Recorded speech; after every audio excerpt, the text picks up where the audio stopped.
안녕하세요. 이현우 작가입니다. 부동산 가격이 폭등하는데 미분양 아파트를 세금으로 사주는 정부가 어디 있을까요? 이 정도 되면은 정부가 사기꾼이라고 생각합니다. 부동산에만 몰빵한 대가 톡톡히 치러야 할 그런 시기가 다가오고 있는데요. 국가든 가게든 빚에 대한 이자 청구서는 반드시 엄청난 재앙으로 돌아올 것입니다. 그런데도 언론들은 아직 정신을 못 차리고 아파트가 60억을 찍었다 이런 소리를 하고 있습니다. 이제 욕도 안 나오는데요. 기자들은 아파트 60억이 껌값인 것 같습니다. 지금 서울 아파트만 상승한 것처럼 보이지만 거품이 붕괴되는 조짐 여기저기서 나타나고 있거든요. 그래서 오늘은 붕괴될 조짐 그런 것을 알아보도록 하겠습니다. 일단 지금 60억 찍었다. 이 아파트 이게 어디 있는 거냐면은 제가 지금 지도에 깃발로 표시를 했습니다. 그리고 그 주변을 보시면은 뭐가 엄청나게 많이 있죠. 저게 뭐냐면은 재건축 단지들입니다. 그러니까 이 아파트를 중심으로 많은 단지들이 재건축을 앞두고 있어요. 그러니까 여기가 떡밥을 던지기 제일 좋은 장소라고 볼 수 있는 거죠. 여기다가 떡밥을 던지면은 물고기들이 몰려드는 그런 효과를 낼 수 있는 아파트입니다.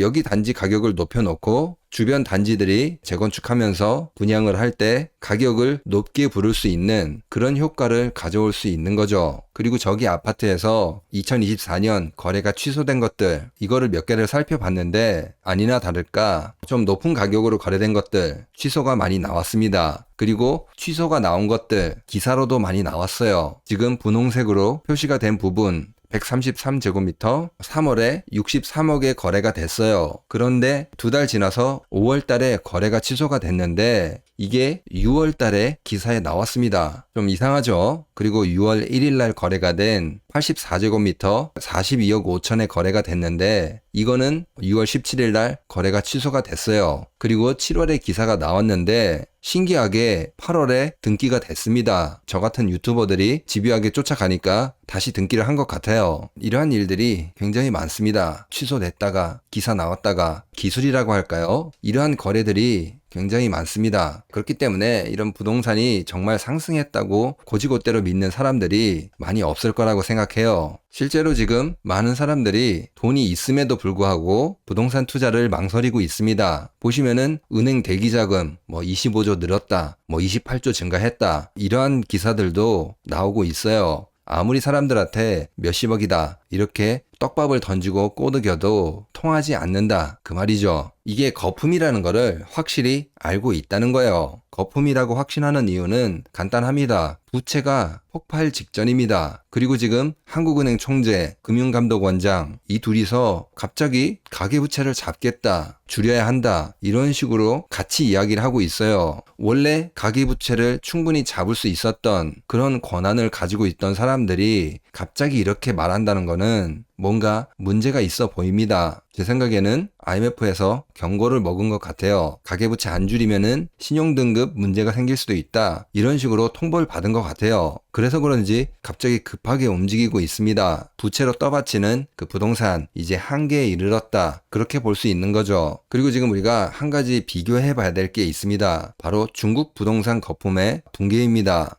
왜냐면은 상황이 약간 비슷해요. 중국 같은 경우에도 가계부채, 기업부채 합치면은 GDP 대비 230% 정도가 됩니다. 가계하고 기업 합치면은 우리나라는 222%그 정도 되니까 한 7, 8% 정도 차이가 나는 거죠. 그런데 이제 중국 부동산은 먼저 무너졌습니다. 보시면은 파란색 그래프 2021년부터 계속 하락을 하고 있습니다. 매물도 쏟아지고 이런 식으로 일본도 무너진 것처럼 중국도 무너졌고 그리고 우리나라도 곧 거품이 무너지게 될 것입니다. 그리고 한 가지 재밌는 점은 중국이 지금 돈을 풀고 있거든요. 금리를 0.1% 조금 인하를 했어요. 그리고 지급 준비율, 돈을 더 많이 대출받을 수 있게 이런 거를 조정을 했는데 그럼에도 불구하고 돈이 지금 안 돌고 있습니다. 돈이 시장으로 흐르지 않고 있습니다. 금리를 낮춰주고 대출을 더 받을 수 있게 해줬는데도 금융기관들 그리고 사람들이 어떻게 하고 있냐? 국채를 매입을 하고 있습니다. 원래는 돈을 풀면은 개인한테 줘서 소비하게 하거나 기업한테 대출해줘서 투자를 하게 하거나 이런 식으로 흘러가야 되는데 이게 돈을 푸니까 시장으로 가지 않고 국채를 매입해서 다시 정부 호주머니로 돌아왔다는 거예요. 시장으로 풀리지 않았다는 겁니다. 경제가 완전히 망했다는 거예요. 그런데 이걸 제가 왜 말씀드리냐? 일본도 똑같았습니다. 버블이 붕괴되고 금융기관들의 채권 비율이 9%에서 23%, 31% 이런 식으로 거의 3, 4배 늘었어요. 반면에 대출, 주식 이런 시장에 가야 되는 돈들 오히려 줄어들었습니다. 그러니까 일본이 부동산 거품이 꺼지고 금리를 내렸지만 이게 시장에 별다른 영향을 주지 못하고 오히려 경제가 계속 나빠지는 그런 방향으로 흘렀어요. 그런데 지금 그거를 중국이 따라가고 있다는 거예요. 금리 인하가 되고 있는데 시장으로 가지 않고 다시 정부 주머니로 돌아오고 있어요. 일본과 같이 되고 있다는 건데 우리나라도 사실 상황이 비슷합니다. 아직 부동산이 조작질로 버티고 있는 것뿐이지 사실 우리나라도 중국이나 일본을 곧 쫓아갈 것으로 보입니다. 금리를 인하한다고 하더라도 자산 가격, 경제 이런 게 쉽게 살아나지 않는 그런 방향으로 흐르게 될 수 있다는 거죠. 그러면 오늘 내용을 정리하도록 하겠습니다. 지금 부동산 올라간다고 좋아하는데 자세히 뒤져보니까 떡밥 던지기 좋은 자리, 주변에 재건축 단지 많은 자리, 거기 있는 아파트가 가격이 올랐습니다. 또 오른 것도 자세히 뒤져보니까 취소가 된 거래들, 그런 것들이 기사화되고 더 부풀려진 그러한 일들이 버젓이 벌어지고 있었습니다. 그렇기 때문에 지금 이런 뉴스들 그대로 믿어주기가 어렵습니다. 사람들은 다 알고 있는 거죠. 자금을 들고 부동산에 가지 않고 은행에 차곡차곡 모아두면서 아직은 때가 아니라고 생각하고 있는 것입니다. 그리고 지금 가계부채, 기업부채 이게 폭발 직전이라고 생각하는 게 금융감독원장, 한국은행 총재 이렇게 둘이서 나와서 갑자기 위험하다 이런 신호를 보내고 있어요. 진작에 좀 잘하지 갑자기 터질 것 같으니까 서로 책임 돌리고 있는 것인지 아니면 IMF 가서 한 소리 듣고 온 것인지 갑자기 급하게 움직이기 시작했습니다. 이분들이 급하게 움직인다는 거는 결국에는 부동산의 거품이 붕괴되기 일보 직전이다. 그런 신호라고 볼 수도 있는데요. 부동산의 거품이 붕괴돼서 곧 2차 정상화가 시작될 거라고 생각합니다. 영상을 마치기 전에 계좌로 후원해주신 송기준님 그리고 익명으로 후원해주시고 화이팅 메시지 남겨주신 분들 정말 감사합니다. 다른 분들도 후원을 해주시면 영상을 만드는데 많은 힘이 되겠습니다. 그러면 오늘 영상은 여기서 마치도록 하겠습니다. 구독과 좋아요 꼭 부탁드립니다. 감사합니다.